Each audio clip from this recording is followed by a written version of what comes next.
Well, hello, Chris Bartlett. Welcome back to Rebel Force Radio. Wow, hello. That was quite an introduction. That's how you do it. That's why you're in showbiz, Chris. You know. Great to see you guys. Great to see you guys again.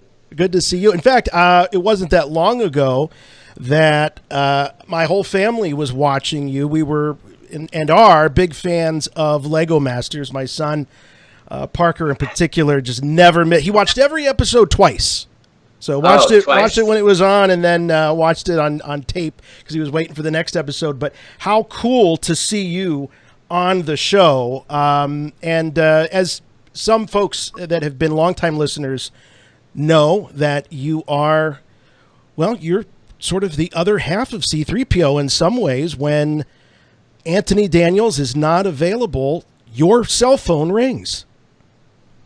That's right. That's right. I am the backup to Sir Anthony Daniels, and the Lego Masters show was a really special moment because that was, I was doing the voice as well, and that was it's the second time on TV. But the thing with that show was I love Lego, I love Star Wars. It was perfect to put them together, and it was really special times. I mean, it was all it's a show that's ad-libbed, right? So you're commenting on the builders' builds, and staying in character. It was awesome. It was so much fun. So I'm really grateful for the opportunity to do that with Lucasfilm and Lego. Well, I'll tell you, I always, thought 3PO would make a great reality TV judge. He's got the right amount of sarcasm and snark. Now, did they tell you to hold back a little bit, or were you able to just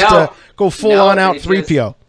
All right, I just did the whole thing, and there was quite a bit that we cut out for length of the show, but we were talking about the philosophies of battle and the Empire versus the Resistance, in this case the Rebels of the Ewoks, and how Ewoks are such great judges of character, and things like that. It was really fun.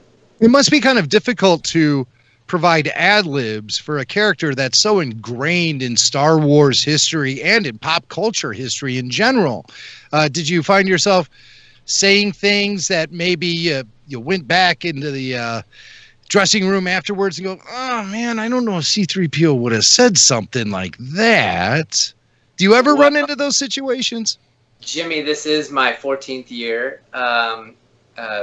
playing the character, and I have developed a closeness to his mannerisms and personality, and also the kinds of things he would talk about and the kinds of things he wouldn't talk about, the kinds of appropriate things he would do, and the other inappropriate things he would not do.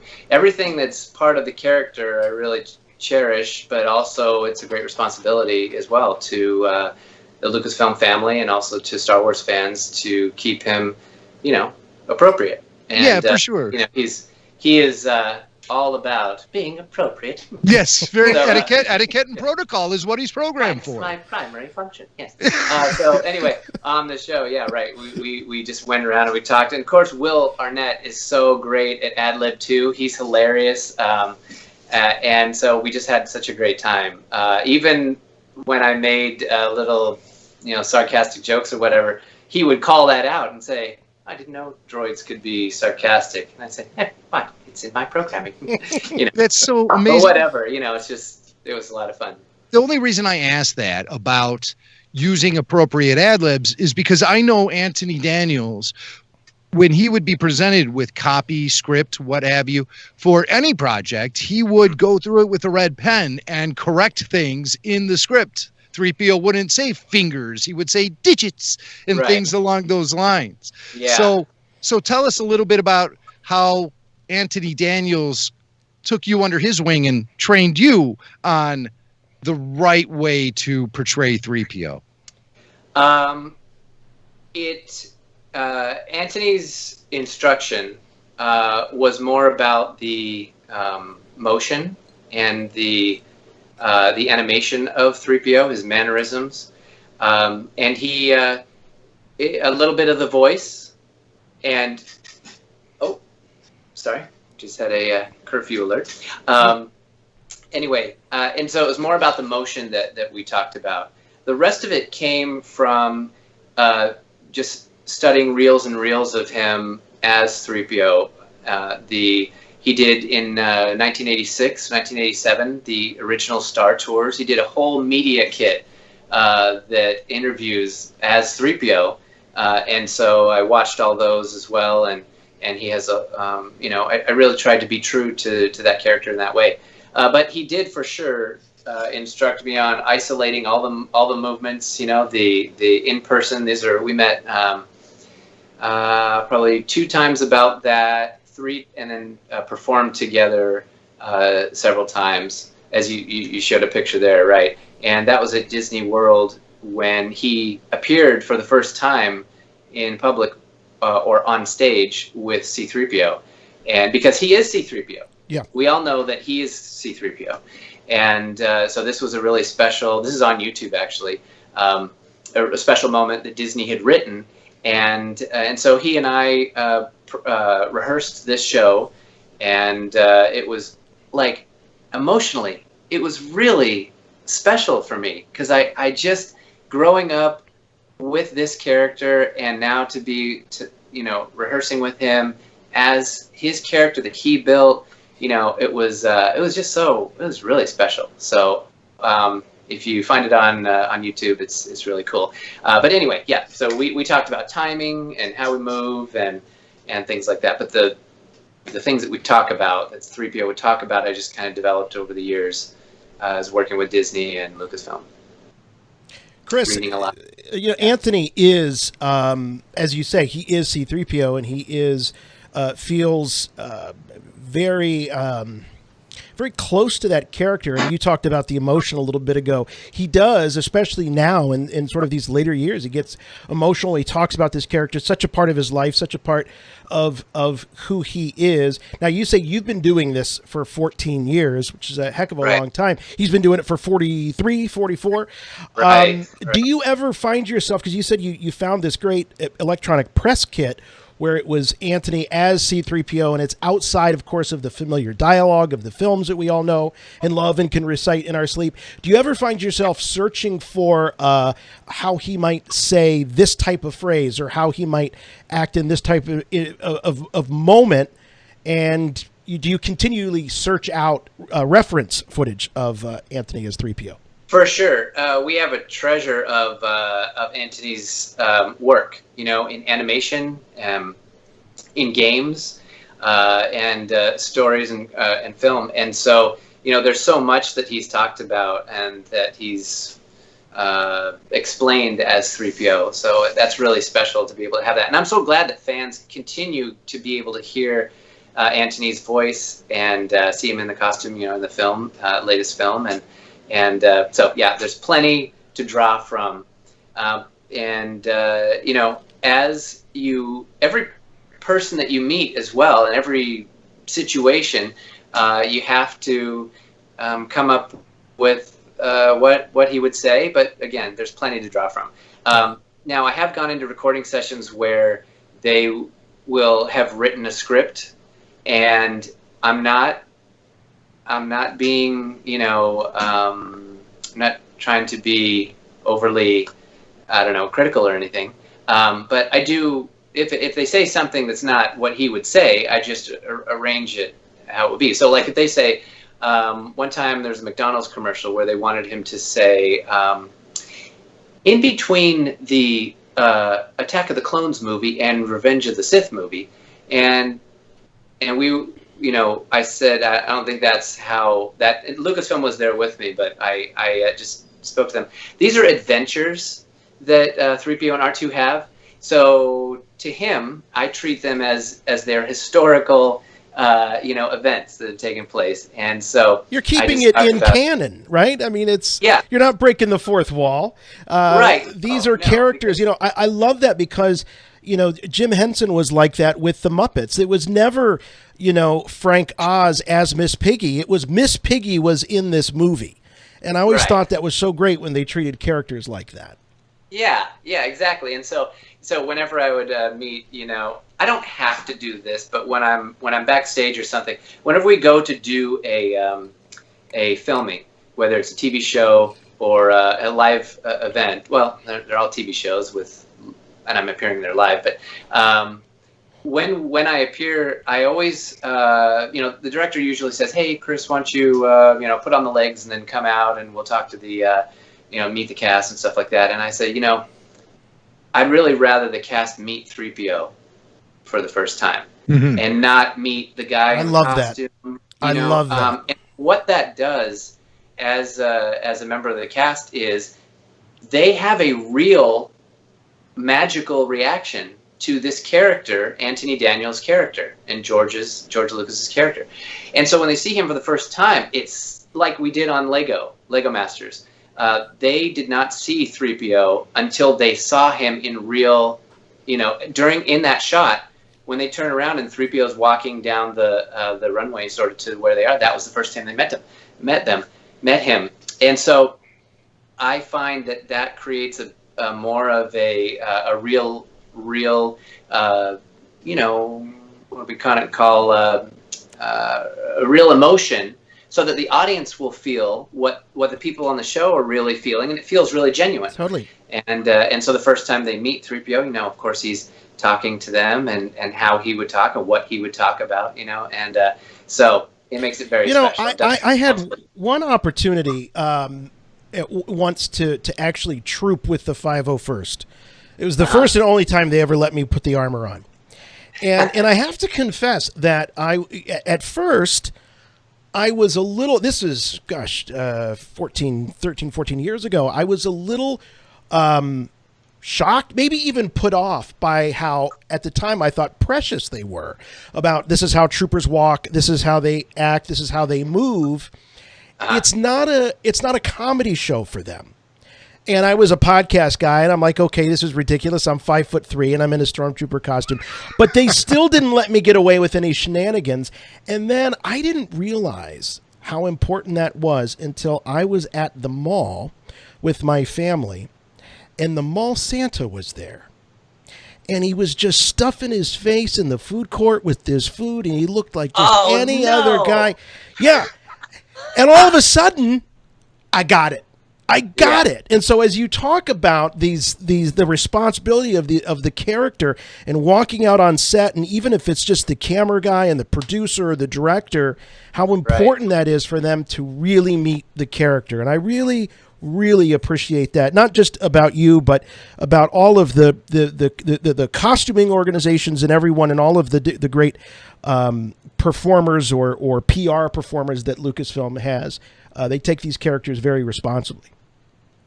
Oh, great. Yeah. Well, and that's the same way that Disney treats the characters. You never see Disney or Mickey with his head off in the food area eating. You never see that. And you would never see them in any other, because everything is a stage. Disneyland and Disney World, everywhere in the park is on stage.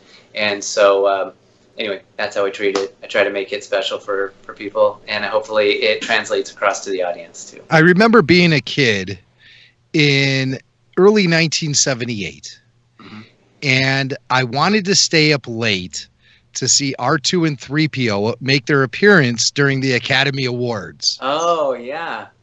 And they came on too late. I had gone to bed before they had come out, and I eventually, finally, years later, was able to see it. Thank you, YouTube. Yeah.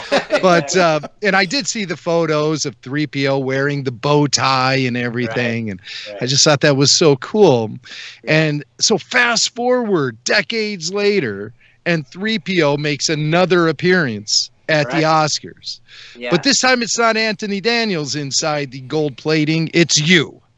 So tell us a little bit about that night and how exciting it was to be with the Hollywood royalty celebrating the movies as 3PO. It's just like what you would imagine. Totally surreal, unreal, out-of-body experience, but also a great responsibility again. Again, when you're backstage at the Oscars, you don't see a guy in a Brad Pitt costume. You don't see a lady in a Lady Gaga costume. you see Lady Gaga, and so that again, that's how I treated it. We R2 and 3PO we were autonomous, so we weren't, there's not cords hanging off of us or anything like this. We were just walking around, and Mike Senna did a great job. You probably know him. Mike Senna, R2 builder, he performed as R2, and so we would walking around just like R2 and 3PO would be, of course, lost, not knowing where they're going. Oh, is this a droid maintenance facility? Or we're arguing because we're lost and this is your fault and that kind of thing. That's how we treated it. And it was so great because as we're walking by, not only are crew members and people who are producing a show, having a great time, but also people who are on the show, like Lady Gaga and other people who are performing on the show or presenting on the show, are seeing us go by and like, wow, and that's gotta be insane, to have these major celebrities starstruck at you, right? You're like, I'm Chris, but you're not. You're C-3PO. Yeah. No, I'm not nearly as interesting as he is, and so that's how we did it.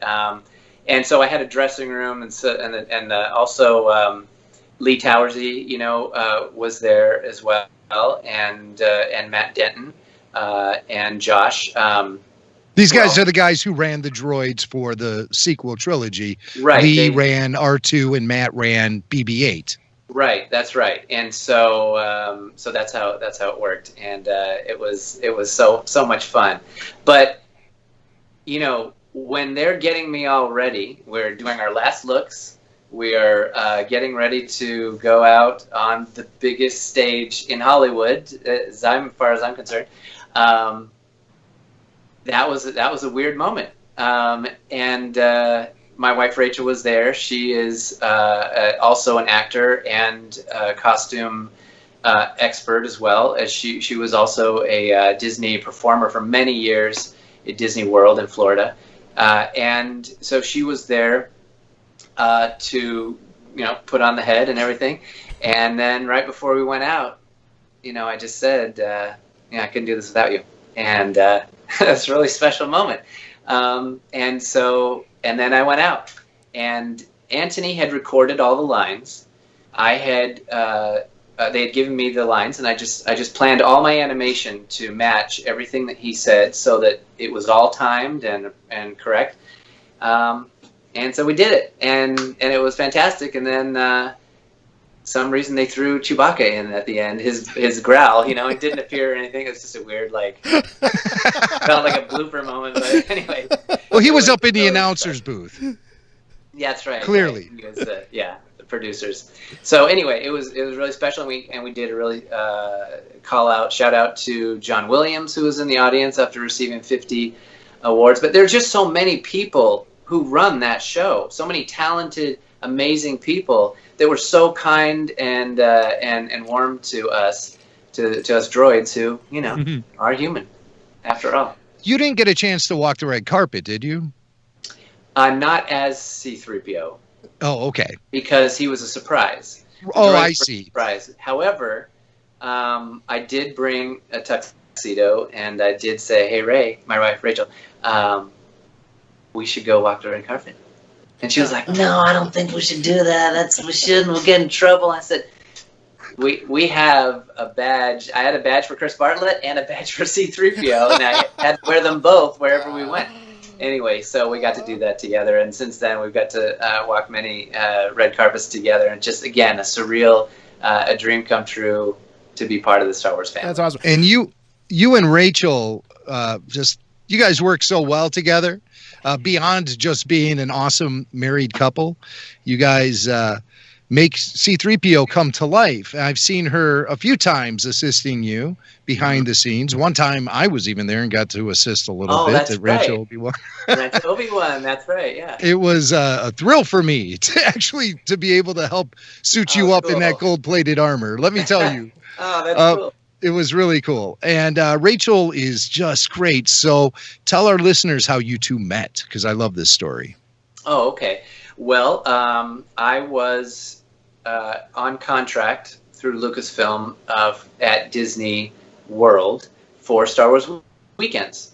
That was back from 2010. I mean, when I was there, 2010 to 2015, where they would fly me down every weekend to Disney World. That in itself was a dream come true. And then I would perform as C-3PO in the park, and all of my interaction with guests was live and ad-libbed. And so we did that 4 or 5 weekends a year, all right there in May and June, right about this time, actually. We would be doing it. So when I went down the first time, you work with 100 people. I mean, amazing performers, people producing shows and everything. And Rachel was my character captain, I believe is the correct term. Was she with Lucasfilm or Disney at the time? No, she worked at Disney World. I see.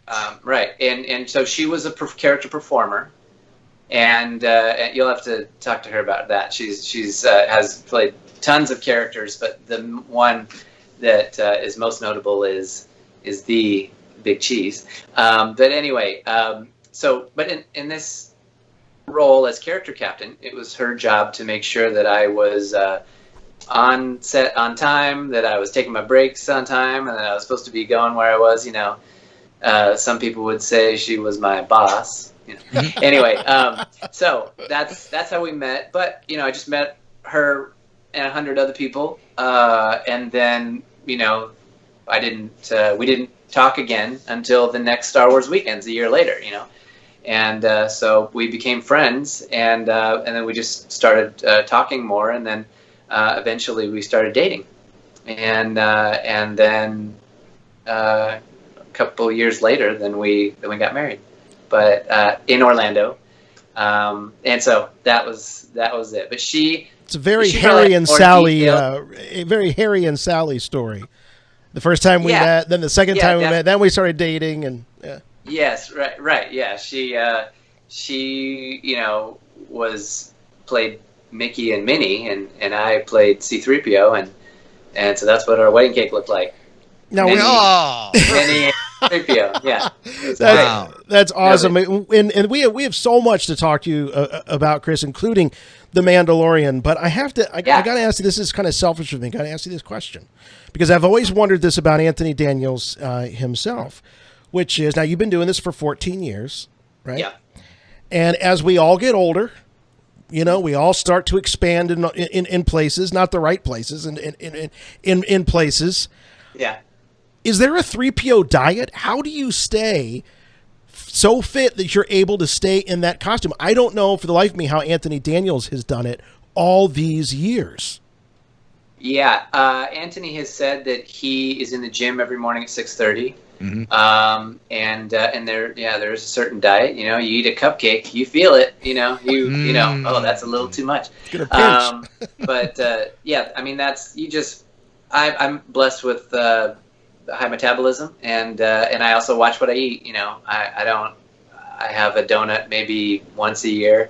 Rachel would probably say it was more than that, but anyway, I just try and watch what I eat. But it's no strict. It's not a lot of heavy beef, but I do eat a lot of fish and some chicken, a lot of vegetables, and it's nothing that I would be able to give an ism to. It's just.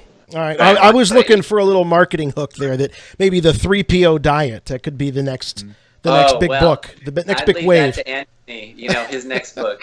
I'll watch his current book is outstanding. Oh, we love it. Yes. It's so good. It is so good. Good. And I love the audio book version of it, of course, because he narrates it. So that's what makes it great. Do you take oil baths? Well, they do feel so good. Right. No. I figured I should ask because maybe after one of those yearly donuts, you might need that oil bath to slide yourself into the gold plating. Oh, I see. Yeah. No, more cardio and watching what I eat. That's because I mean it just does that costume doesn't give. No, it doesn't. It's very. It was tailored to fit me, and it's very snug. Yeah. Do you ever have problems breathing in it? I will say that there is a bit of a shallower breath, probably 3/4 of a inhale, but that's a little, and it's pretty tight. I mean, the head bolts together, the chest bolts together, and you can't take it off. I'm grateful that I have someone who loves me, who's next to me. Got to make sure I'm always on her good side too. So. Oh yeah, right. She might just leave you in the thing. I just walk away, right? Because I suffer from claustrophobia when I wear masks.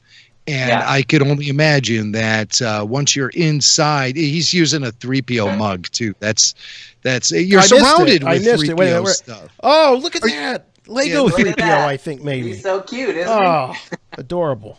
You're in your 3PO. What is that? It does. It's a cute. It's like like Baby Yoda, Baby 3PO.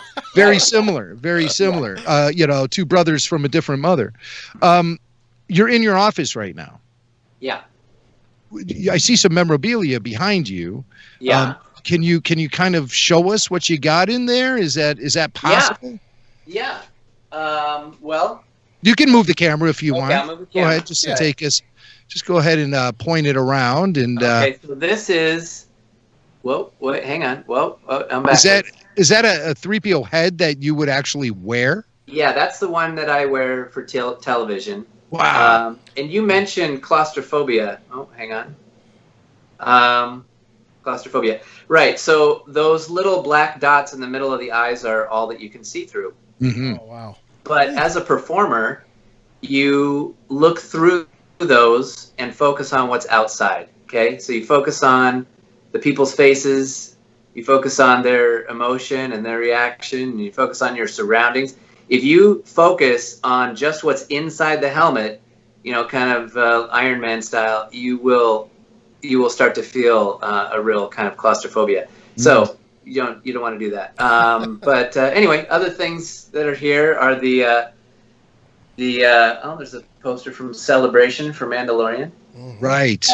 That was given away at the panel. Jason, did we get those? I don't have that in my collection, but we were at the panel. Oh, yeah. Sorry, I'm terrible. Okay, yeah. And then there's a legendary scale here. I'll have to go way out. Legendary scale 3PO from Sideshow Collectibles. It's humongous. Yeah. Wow. Yeah. I mean, it's almost, It's like quarter scale, height. isn't it? Yeah, quarter like 3 scale. feet tall. Yeah. Yeah, so let me see if I can. Yeah, so is that more than I'm standing right next to him, and yeah. Once again, as I said, two brothers from a different mother right. on display right in front of us. Yeah. Yeah. That's a Christmas card photo right there, sir. Yeah. I noticed that's restraining bolt 3PO too. He's you don't want him walking away. No, that's right. We could get into trouble. Does Rachel have a restraining bolt that she can occasionally apply to you as a husband and keep you still and quiet? Yeah. Yeah, he shows his wedding ring. That's the bolt. Right inside. Oh. Yeah. Yeah, no. So also, she goes with me on most, things because I need her emotional support, but also to dress me, and she's very fast at it. Yeah. I do have some other stuff here, though. I wanted to show you. A friend of mine. Well, are we talking about? No, I'll save that when we talk about Mandalorian. Yeah. Oh, yes. Oh, there he is. There's Zero from the Mandalorian. Right. Yeah. That's the Funko Pop bobblehead. Figure. I'm so excited about this little guy. Yes. How great is it that you have memorabilia that you can purchase? I actually saw that on the shelves of Target last weekend. Right. And pointed to my friends and said, "Hey, I'm interviewing Zero next week." Oh, neat. Yeah. Yeah, those are the other characters from season 1. Yeah, now, I mean, a lot of Star Wars fans might wonder what these 4 characters have in common. Well, they're all played by Chris Bartlett. So we have the ferryman, the Garindan ferryman from the first episode. We have the Kubaz. Yes. Okay, that's right. That's his species. The name of the Kubaz in A New Hope. Yeah. Right, but it's kind of like the Baby Yoda thing where Yes. we just apply the name. Yeah. Familiar. And I Any like the Rhodian little, I call Greedo. So and I like the little I'm that guy. That's fine. That's fine. I like the We'll little get the- recorder that you're playing there too as the ferryman. The little tune, or you're right, smoking yes. something. I can't tell which. Oh yeah, you were playing a little ditty on that. I was. That's right. It's the thing. It's a funny story about the ferryman. Is when Sarah from production first called me and told me that I was cast as the ferryman, and I pictured, a woodland creature, a hooved woodland creature with furry legs, and this will be a shirtless role, I'm sure, with pointy ears and maybe a little Van Dyke. But anyway, I was like, what is this character? Can you tell me a little bit about him? And she goes, well, he plays a flute. And I'm like, okay, this will be something from the Ewok Forest that we never saw. The ferryman. You'd have goat legs. In Star Wars, yeah. And so, right, it was later when I got the email and it was spelled out, the ferryman, which is similar to the mythological character who takes the dead across the river to the afterlife. So that was the role. Out on the frozen ocean or whatever that was, on the pier, standing alone, probably very sad, waiting for a visitor.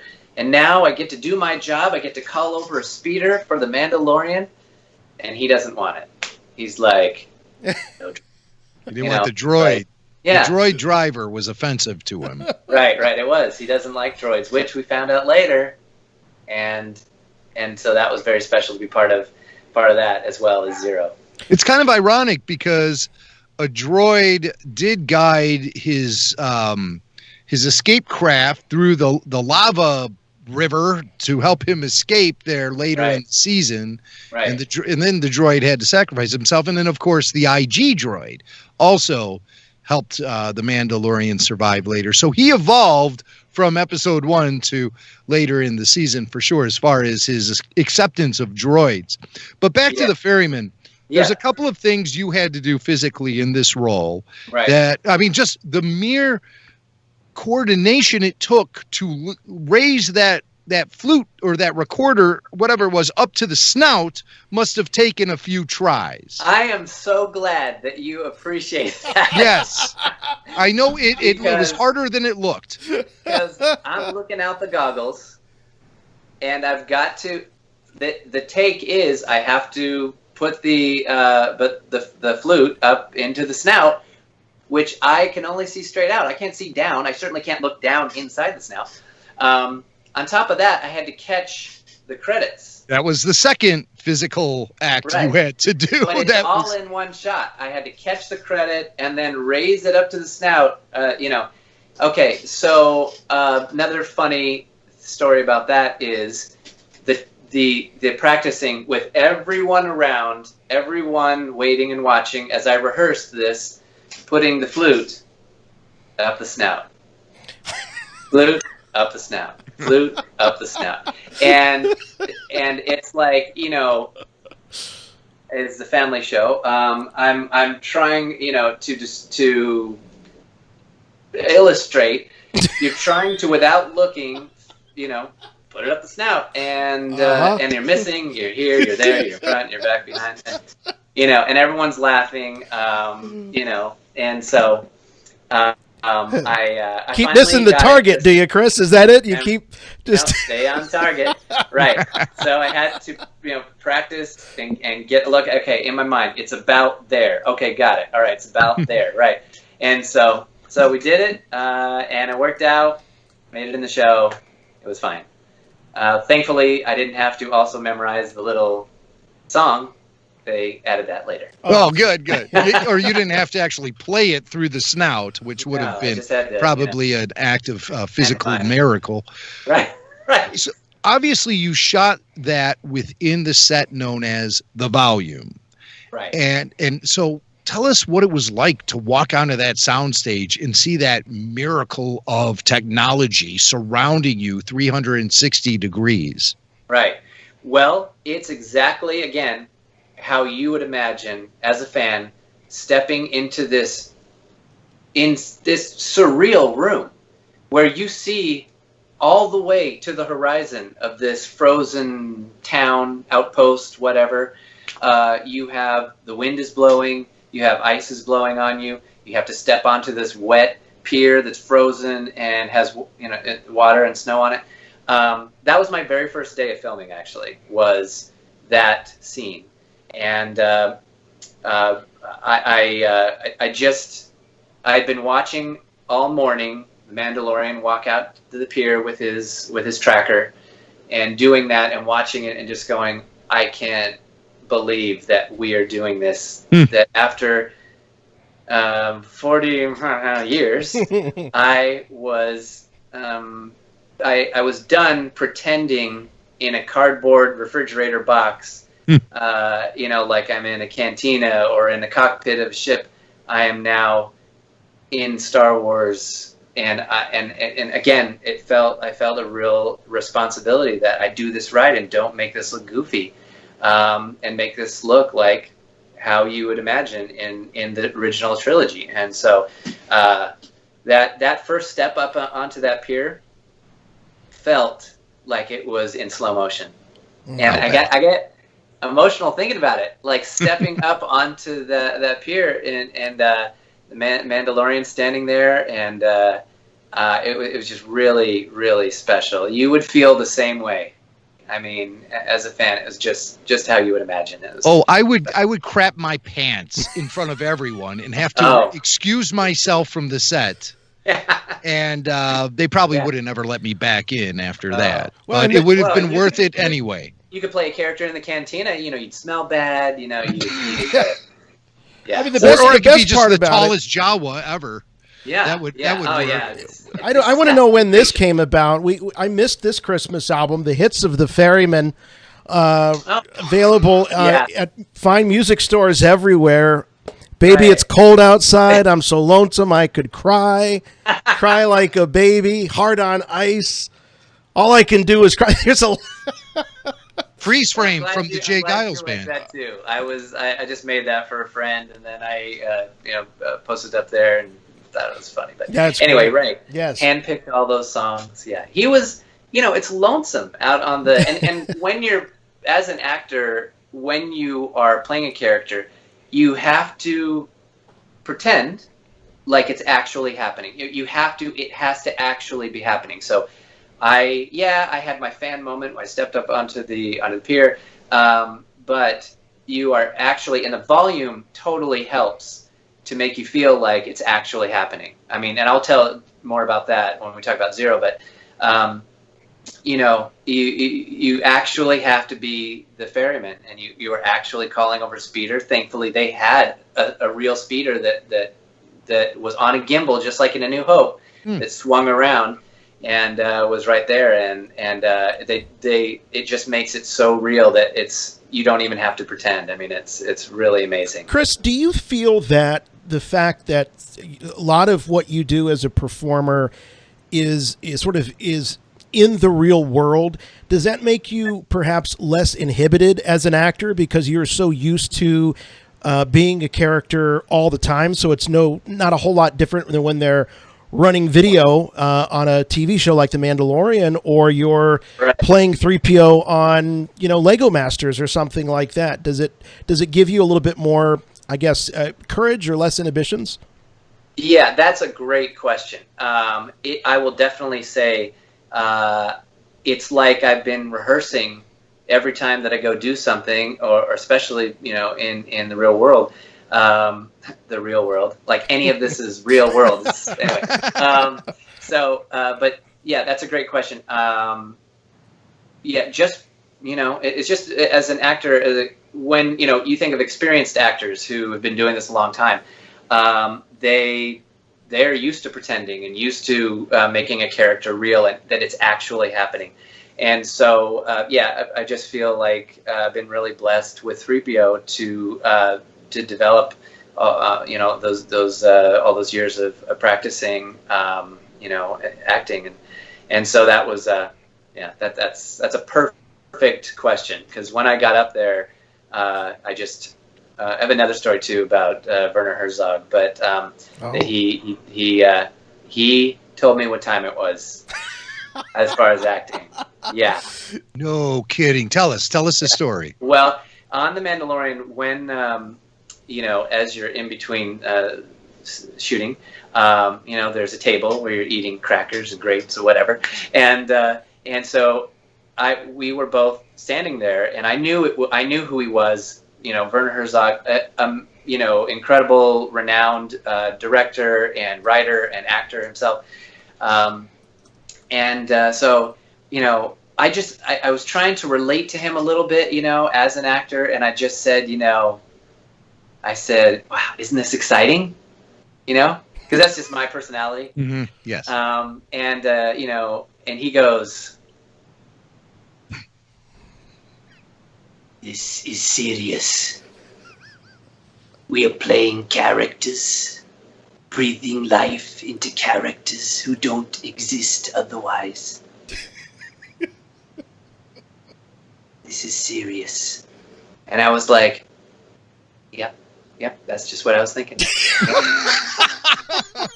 Playtime is over. Yeah, wow. Exactly.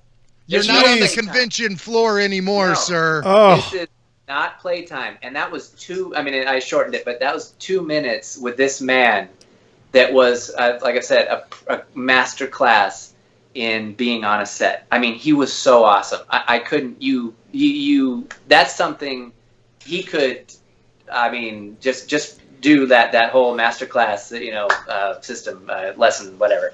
But it was awesome. I so appreciated his reminding me, we're just eating crackers here and stuff, but, we are telling a story. We are pushing a story forward that no one in Star Wars, no Star Wars fans have seen yet, and you better not screw it up, Bartlett.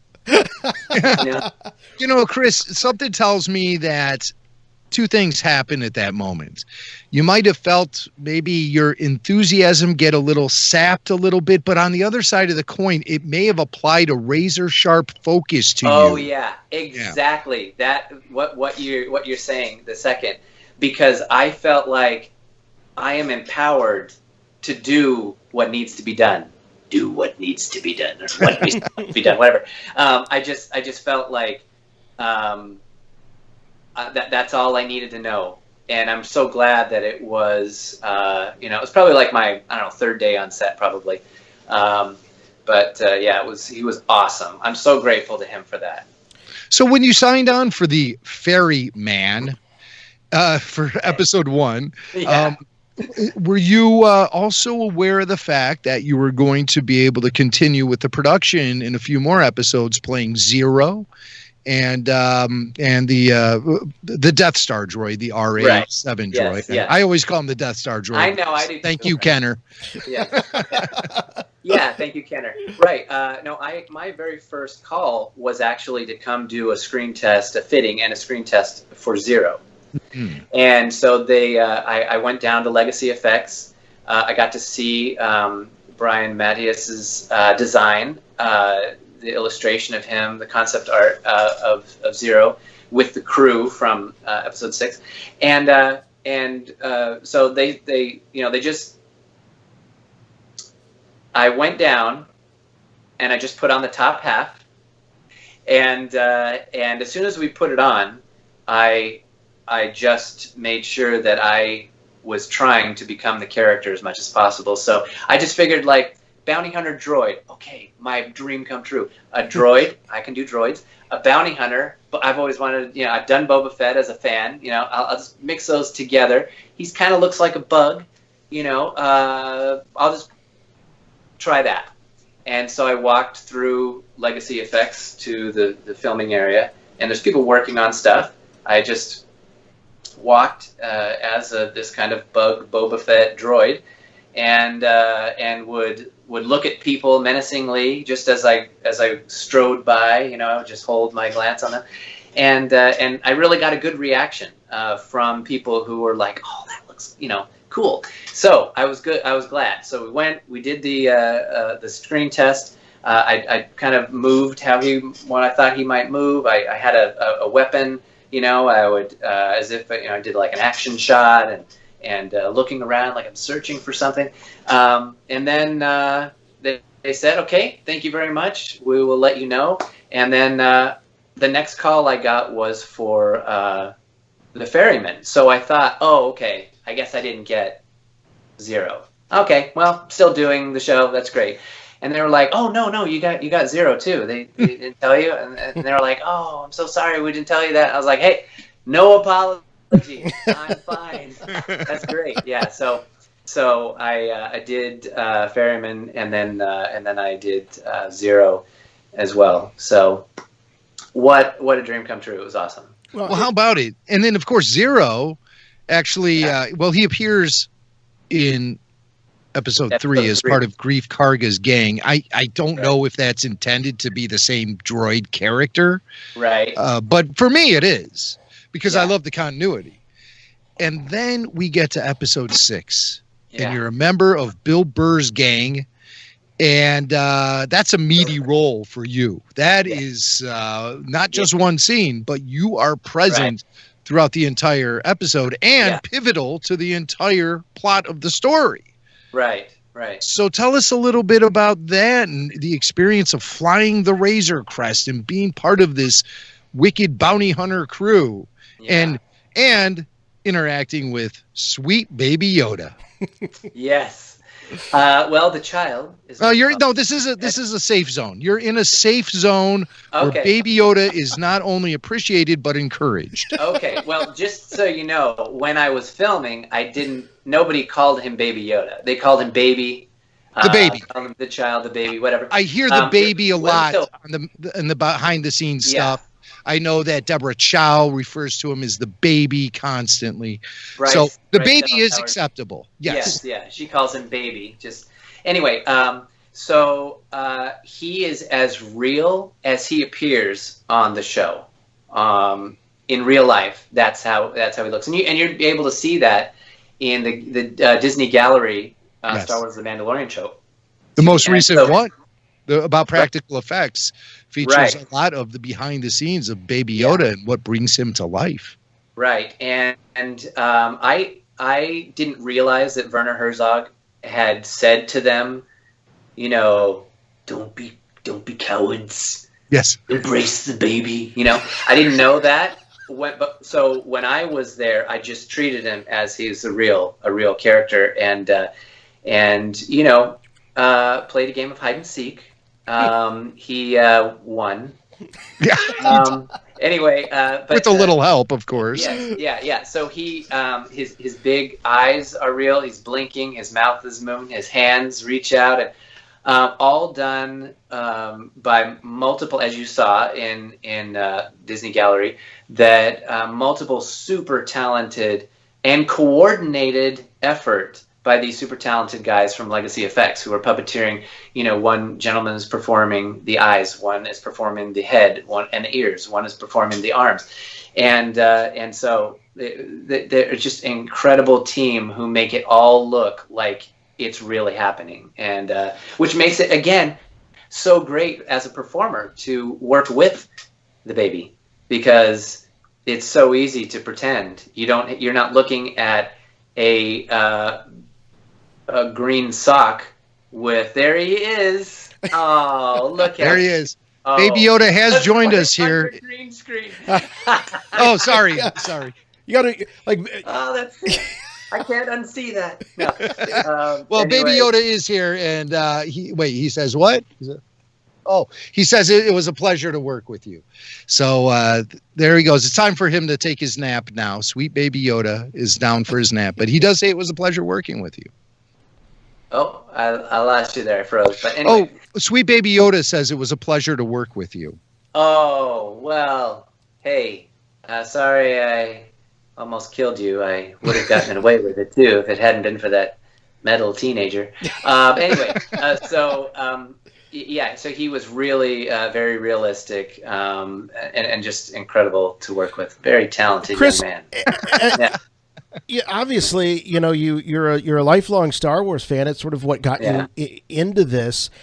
We know now, in retrospect, that keeping Baby Yoda a secret was critical, I think, in a lot of ways to the success of the show. Fans, we tend to jump to conclusions, and out of context, things might appear to be different. What was your reaction as a fan when you realized that Yoda species had this youngling? Right. Well, your mind races, right? I saw him from the first time when I went to be fitted as Zero.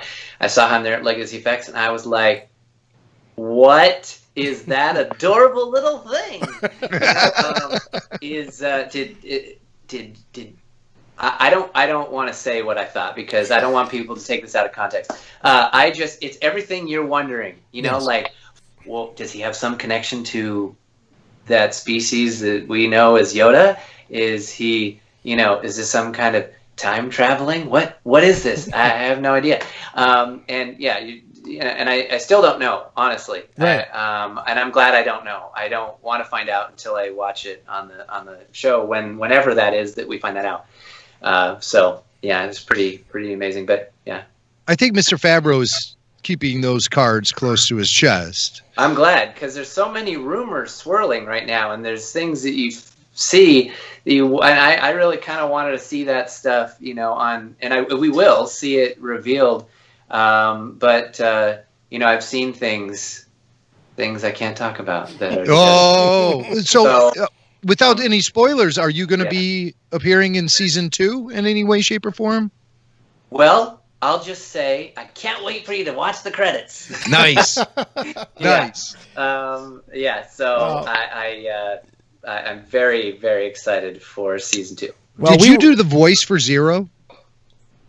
No, that's Richard Ayoade. He's a British comedian. But I did on set. I did all the lines. I brought my 3PO setup with the voice amp and a speaker and a microphone, and so I read all the lines. So all the actors and performers would be able to work with me, just like they, so that when Richard does it, it'll look really natural.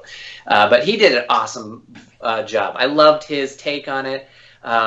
When I was on set, coincidentally, I did do a gravelly British voice. I was kind of doing a more sinister 3PO. Mm-hmm. And so, he did, I feel like we were totally on the same wavelength, except for he wasn't faking the British accent. So he did an awesome job. Yeah. And how much of a thrill was it for you to be behind the controls of the Razor Crest?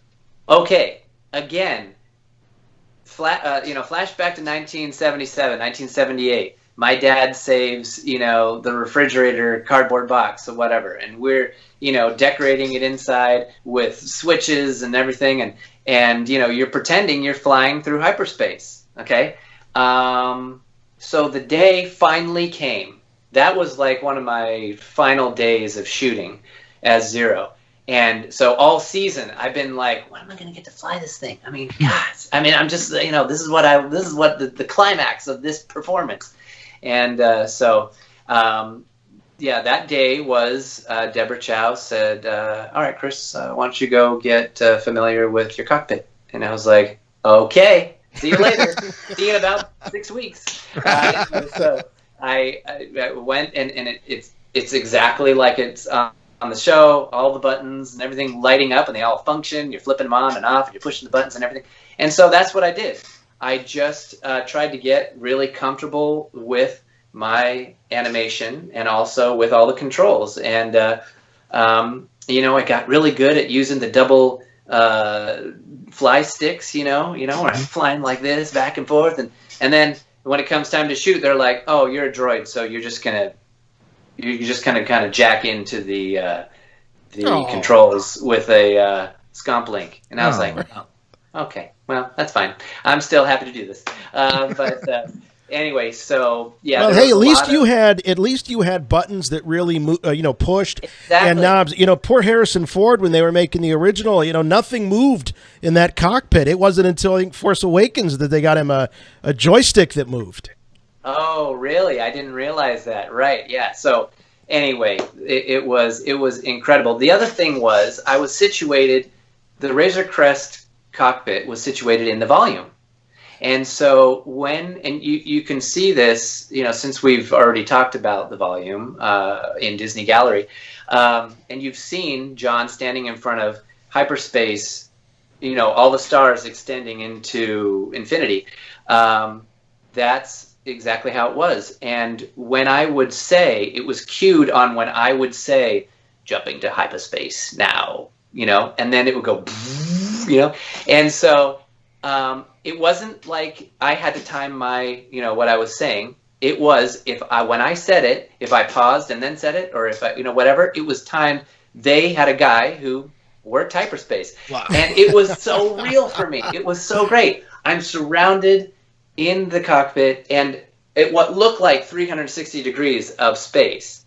And it's all in front of me. And so that shot when you see over Zero's shoulder, you see him in the cockpit, and then you see the cockpit and see space. That is all real. That's all practical. It was so cool. Amazing to be part of to work in this, with this technology. As close to actually being in a galaxy far, far away that you can possibly be. Right. I mean, if you've flown on Galaxy's Edge, yes, the Falcon, right, yeah. Millennium Falcon, you've flown that, and you know that it's interactive, right?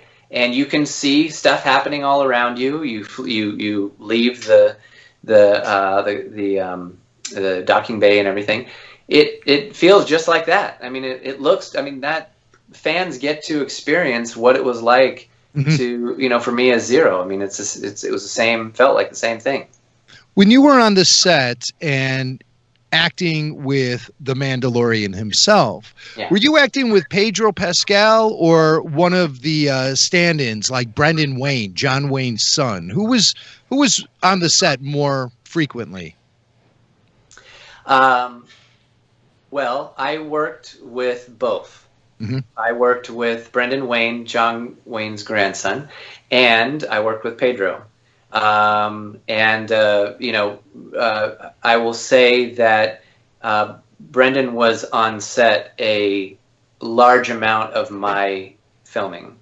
And when I met Pedro, he was so nice. I was playing another character, and he just came up and he was just talking to me like, oh, have you done this before? This character that I was doing, which sounded very familiar.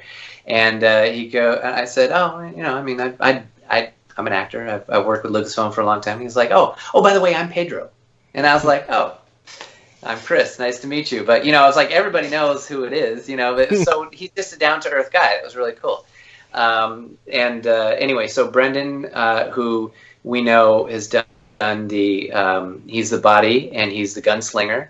And then I also work with Lateef Santos, who is the what do we call him? The fighter, the brawler. Sorry, and wow, all together, the three of them together make the Mandalorian. And don't those fight scenes feel so brutal and cool? Yes. I mean, they just did such an amazing job. I love their approach. Ryan Watson, who is a stunt coordinator on season 1, really, if you talk to him, I'll let him tell that story. But I mean, he just had a really specific approach to all the fight scenes, and I loved his style and his approach to it. Well, we've had you on the program before, but for those that are new to you, Chris, I would love to hear a little bit, and I'm sure the listeners would as well, about how this all started for you, because you're one of the few among us as fans. You came out of fandom, not unlike Dave Filoni wearing a Plo Koon costume to a Star Wars celebration. Then, fast forward, you find yourself working for the company and helping to create Star Wars. So could you just kind of fill our listeners in on how this began with you and C-3PO? Yes, I started out as a 501st member, TK409. In the early years. Anyway, so I started out building Stormtrooper, and then loved going to conventions and events and charity events and kids' hospitals and stuff to portray these characters. I built Boba Fett, a screen accurate special edition Boba Fett, and then I also built Jawas for my kids and Tusken Raiders and so I just and then I would go to all these different conventions, and I really wanted the guests at the conventions to mistake the character as being a real one from just walked off the set. Mm-hmm. And so that's really where I had my first taste. As a kid, my parents, I am dating myself, but 1977, I was 7 years old and saw Star Wars for the first time in the Christown Mall in Phoenix, Arizona. And then went home after that, and my imagination just exploded. Like I'm buying the action figures and making up adventures in the backyard and everything, just like all of us did, right? And so when I fast forward to when I was doing costumes and messing around at conventions, I was still pretending in that way, just wanted to be these characters. And so as I did Boba Fett, I would walk around the convention by myself. He's kind of a loner, and I would stand out at balconies and look out over the crowd and stare menacing into people. Anyway, so that's what it was. I was just really trying to embody these characters, but there was no other benefit other than just my own, gratification, and maybe what the guests would feel if they saw, the real character. So then I had seen Akira, this 501st member from Japan. They had built a C-3PO styled after Attack of the Clones. So he wasn't shiny gold. He was rusty and bare metal and stuff like that. And I thought, I would love to do C-3PO. I wonder if I could do C-3PO. And so over the course of 3 years, I put together and re-sculpted parts to be able to fit me with my partner, my friend Martin, who owned a fiberglass shop. And so together we restored an old Disney costume that was a little oversized and not fitted properly. And so we like cut apart the knees, cut apart the elbows, and made them look machined and everything, so that it would all look real, and it would fit me. So the first time I put it on for a public event was at the opening of the Boston Museum of Science, where science meets imagination, with Anthony Daniels. It was the first time I'm meeting him, and I'm in the costume. And so for 2 months, I'd been working on doing the voice, and it was terrible. But anyway, I meeting him was really amazing, and that was the first time actually he was talking to me about animation and how to do the voice and everything. But I just started doing it as a fan. Then I just tried to get better and better and better and better, at my performance and everything. And then eventually, I shared it with a friend of mine at Lucasfilm. Being up in the Bay Area, California, they would occasionally call for 501st Stormtroopers to come out for events, right, at Lucasfilm. And so I just met people there who worked at Lucasfilm, and so when I finished 3PO, we're just all fans. I just shared, hey, my latest costume, check it out. Not really ever. I won't lie. I did imagine in my heart of hearts, as I'm building these costumes, that one day, what if they were found worthy to be, used in some way? Yeah. But of course that'll never happen, because this is a real world, and stop being such a nerd. Anyway, so the Star Wars pipe dream, right? Exactly. Yeah. And so after a couple of months after I'd sent that email, I was just back to trying to perfect the costume and stuff. And I got an email from Mary Franklin, Mary, Sure. and Steve Sansweet, of course, Steve. Legend. Yes, both of them, right. Legends. I mean, I'm so grateful that they made this call. I got an email. They wanted to borrow the costume. And I was like, you're from Lucasfilm. Don't you have 15 of these or something? Anyway, they wanted to use it. And it was for an event and where the voice track would be provided. And then I would just do all the motion. And so it would be in Australia. So then I got to get a passport. And, Wow. Anyway, all of this, that turned into, hey, can you come back for this McDonald's commercial? And can you come back for these other things? And I mean, that has lasted for 14 years. Again, that's taken me to the White House to perform with the president, to the Oscars. Wow. Which president did you perform for as C-3PO? Well, I will go on record and say I will perform with any president. I don't care. If you've ever met a president of the United States, that's awesome. Wow. Right?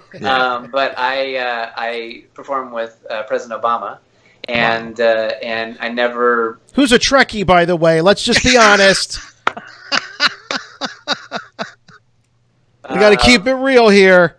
He is also a Star Wars. He fan. could throw down with the Everyone's wars. a Star Wars Everyone's fan. that's Now, right. Come on. That's the right. reason You're I right. know that is because a lot of times when I go to filmings, a lot of times people will say, "Oh, 3CPO or CP3O," But President Obama, the first time we met, he said, "Oh, C3PO," so he got it right.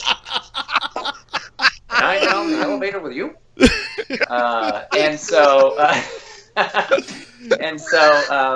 I love he puts the emphasis on the "oh." That's pause. Right.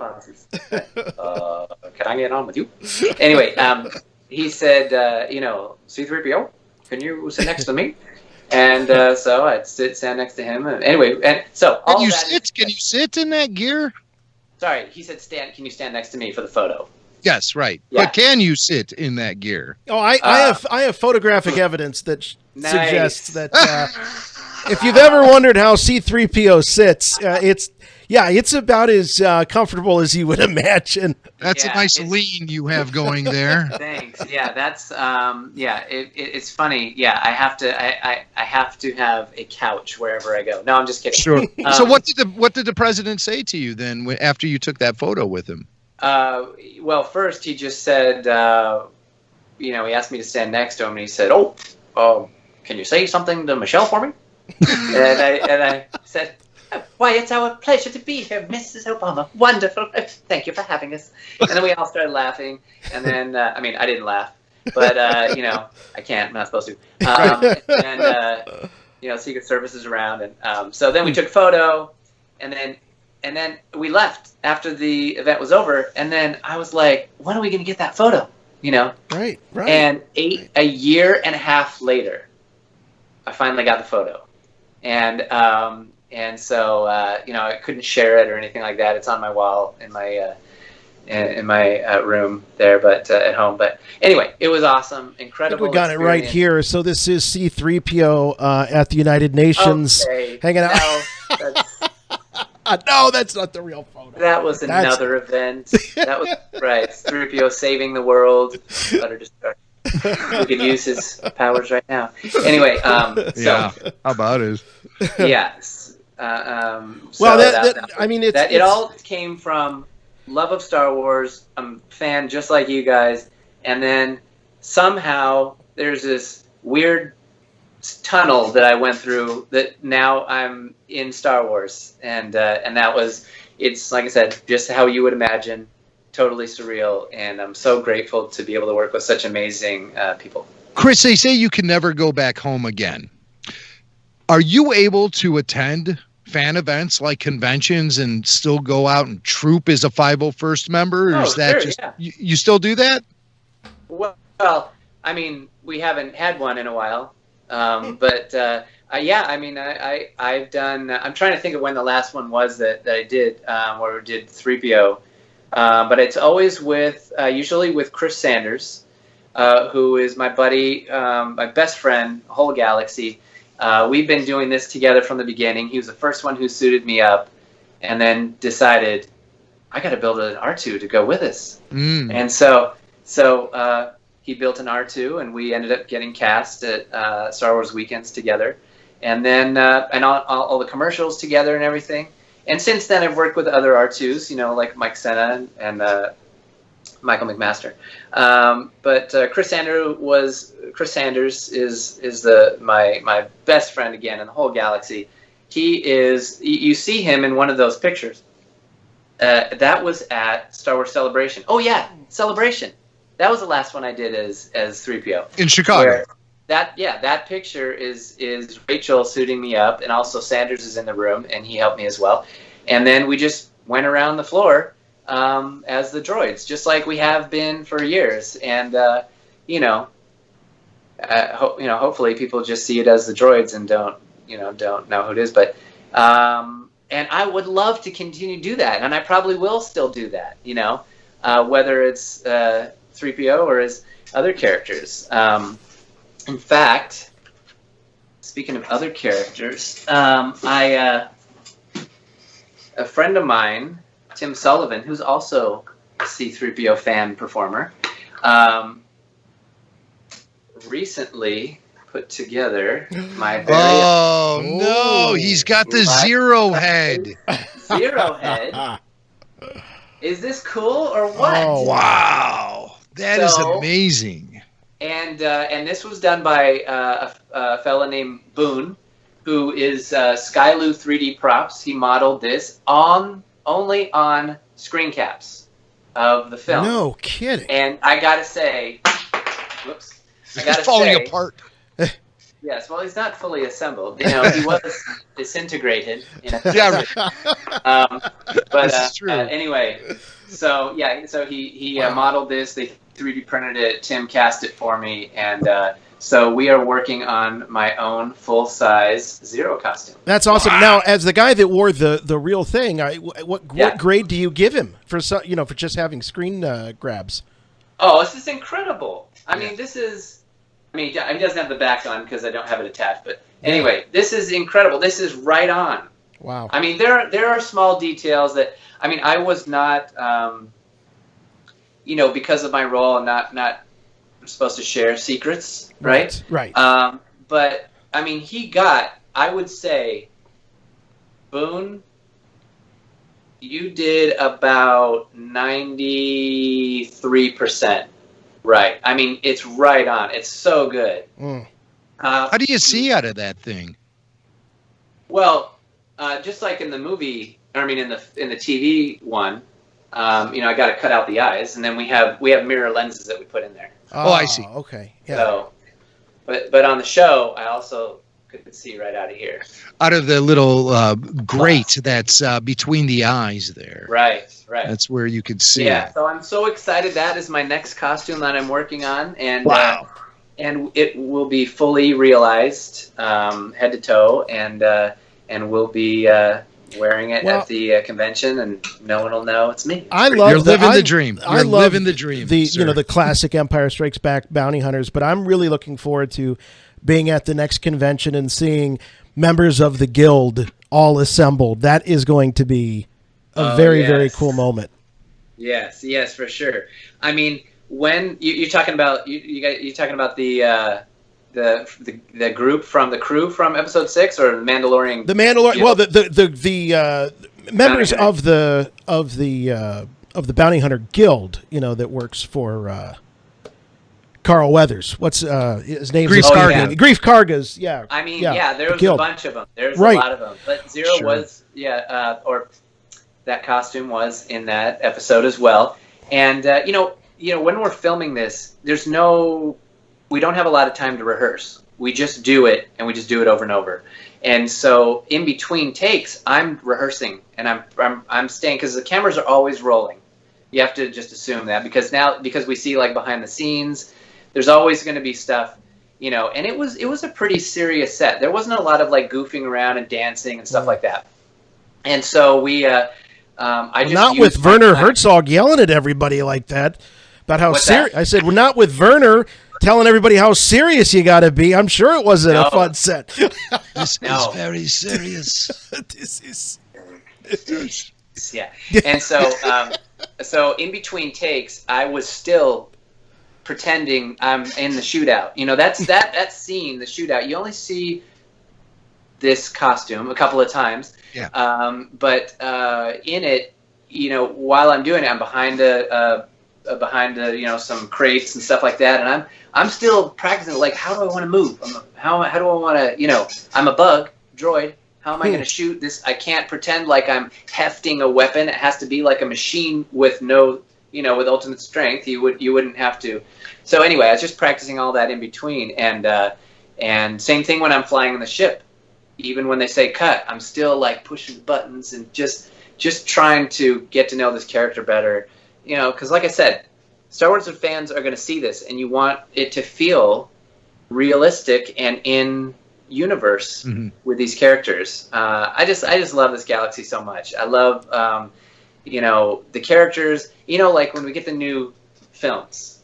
I'm personally not the type of person who I'm easily entertained by Star Wars. So if I get a new film, I'm not a super critical kind of a person. I'm just like, look, I get droids and cantina characters and ships, and I get hyperspace and planets of all different kinds. I get villains and good guys. I'm just really thrilled to be for more Star Wars, and I'm just grateful with just as a fan. Yeah. Disney Plus that we have so much more coming. Yeah, well, it is awesome. We're gonna put some of that love and passion of Star Wars to the test here. Before we let you go, Chris, we got a few questions, and they're very sacred to us. They were actually sent to us by Yoda himself. We call this the Yoda Questionnaire. I don't know if Baby Yoda tipped you off on the set. Did he let you in on this? If you ever end up on Rebel Force Radio about these questions? Yeah, he doesn't talk a lot. I don't know if you noticed, but he's. Did he ever coo? Did he ever coo any? Yeah. Well, we've got some questions here that we have, as we said, we received from Yoda, and there are no wrong answers. That's the beauty of this, right? So it is just a matter of your taste and your love of Star Wars. So, without further ado, I'm going to launch a couple of these at you. Okay. So, so Chris, I know that some might be out there thinking that the answer to this for you is going to be obvious. I'm going to suggest that it may not be. Okay. Who or what is your favorite Star Wars character? My favorite, who or what? Oh, that's with so many new stories and adventures and films coming out. That's a tough one to pick. Wow. Just think all time Star Wars character. Favorite. Who's resonated the most with you? I would say Boba Fett. Boba Fett. Wow. Boba Fett. Wow. Right.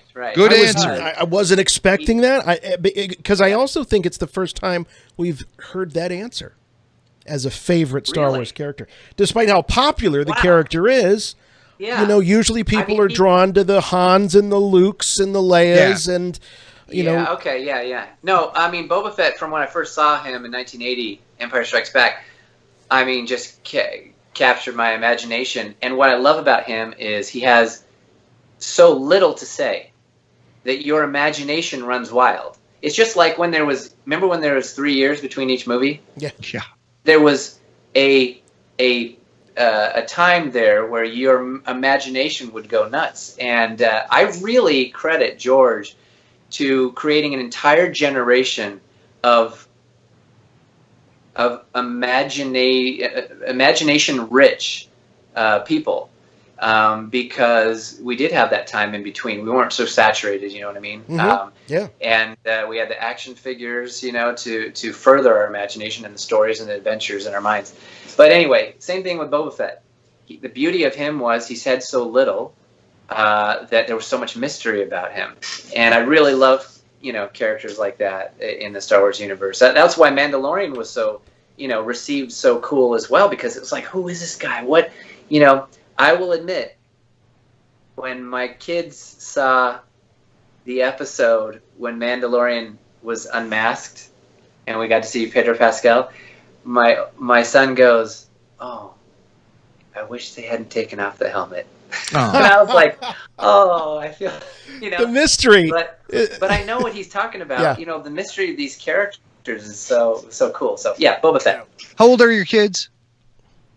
My girls are 23 and 20, and my boys are 14 and 12. Okay, so not little kids. No. What's it like for them to have a dad who is actually participating in the Star Wars universe? I don't think it's as big a deal as, you might imagine, because I'm just dad to them, and they, there's kind of a disconnect, I think, between TV or what you're seeing on the screen, because you're not seeing me with the head off. So far, Disney Gallery, you don't see me with the head off. Right.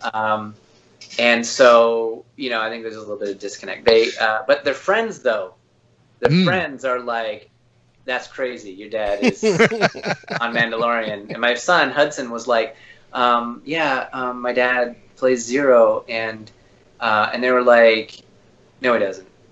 And he was like, "Yeah." And he tried to kill Baby Yoda. And they were like, "Your dad didn't try to kill Baby Yoda."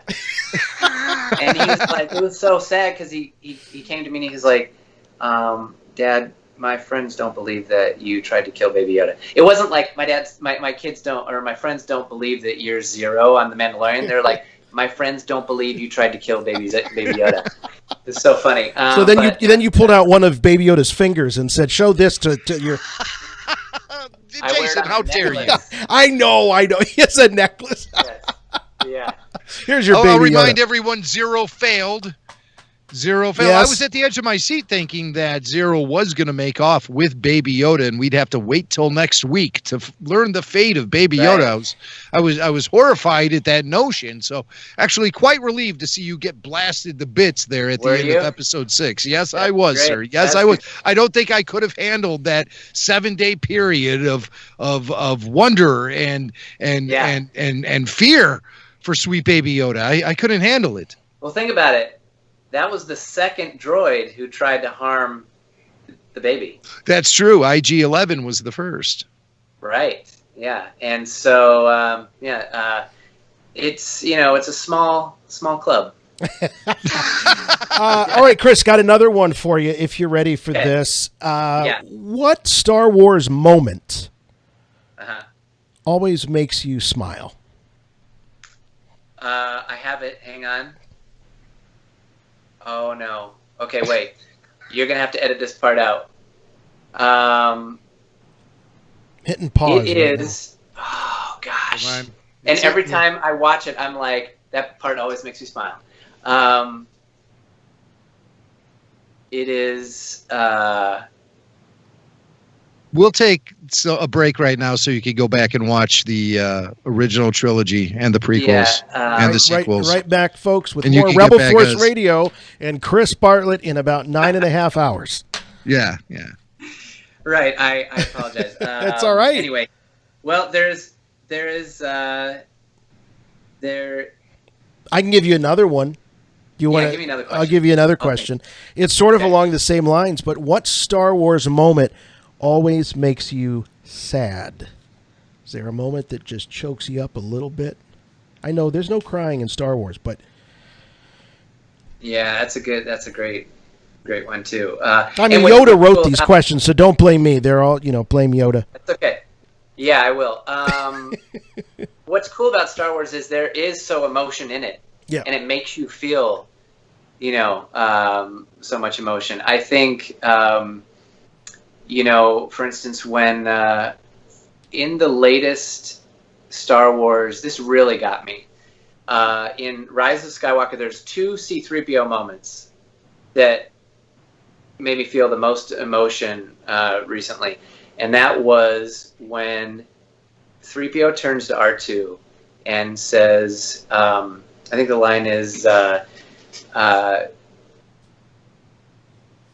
you are my you are my closest friend. Yes. And I can't remember the whole thing, and then the other one was when he says to the crew, when Poe Dameron says, "What are you doing there, 3PO?" And he says, "Well, I'm taking one last look, sir, at my friends." And if you see that as a 10-year-old, maybe that won't mean so much to you, but that moment, flashed back all the way for me to 1977. Mm-hmm. When I was 7 and I'm seeing C-3PO for the first time. Yes. And now this is the last Skywalker movie. And, I felt like he was saying that to me, as a Star Wars fan. That is such a great interpretation of that moment, Chris, because I know that there were, and I was one of them that felt, well, wait a minute, what's going on here? He hasn't known these people for as long. I mean, this isn't Luke and Han and Leia that he's saying goodbye to, but what a really cool interpretation that he's saying it almost to the audience, to the fans, to the people that have been there for the last 40-some years. That's a great take.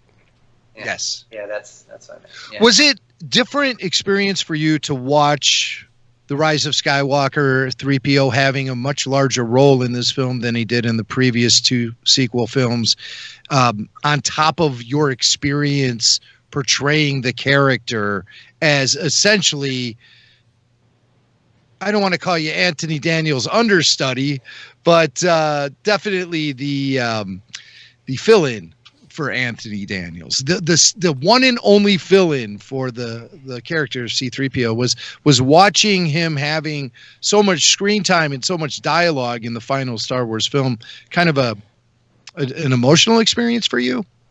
I just as a fan, I was so glad that he got more time, Sure. and he had some funny stuff, when he's walking up behind the the crew as they're looking at this a big festival, and and then he's making some comment on it, and about the food they eat or whatever, and they all turn around like, and then he turns around like, that was a great moment. But no, I was so glad that he had more because, again, to Anthony's credit, he created largely what we know to be C-3PO.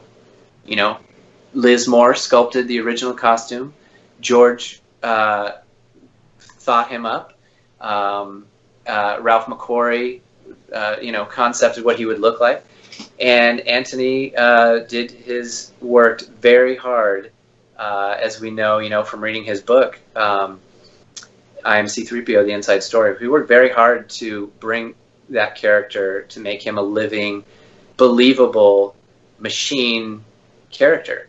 Yeah. And so I was so glad just to be able that we get to hear his voice, that we get to see more, and that he's more of the part of the story, and that he's not relegated to like, oh, he's one of the old characters, and now this is the new group.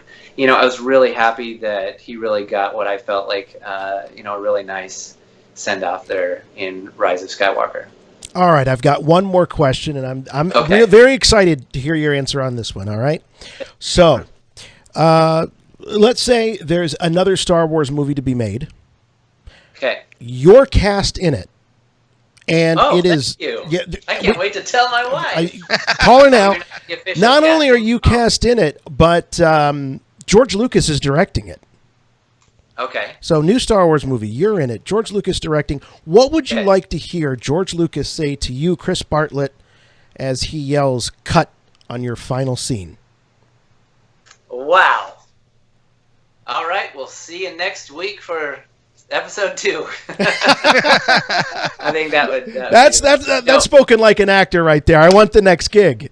Yeah. Well, he said one time to me, because we were working together, George, me, and Anthony, and he.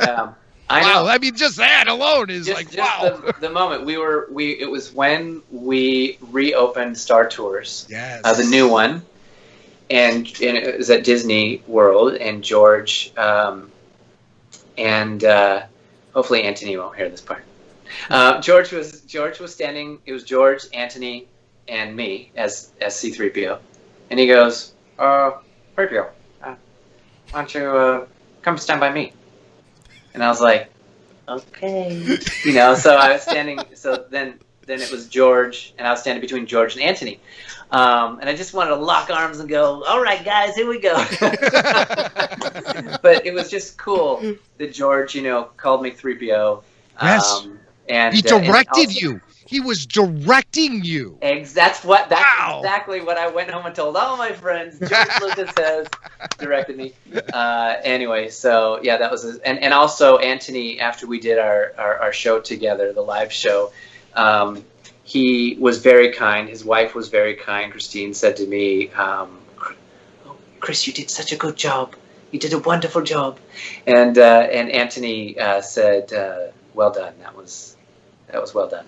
Wow. I was like, cool, great, excellent. That's all I wanted. I wanted the fans to feel something when they see 3PO and Anthony have this special moment.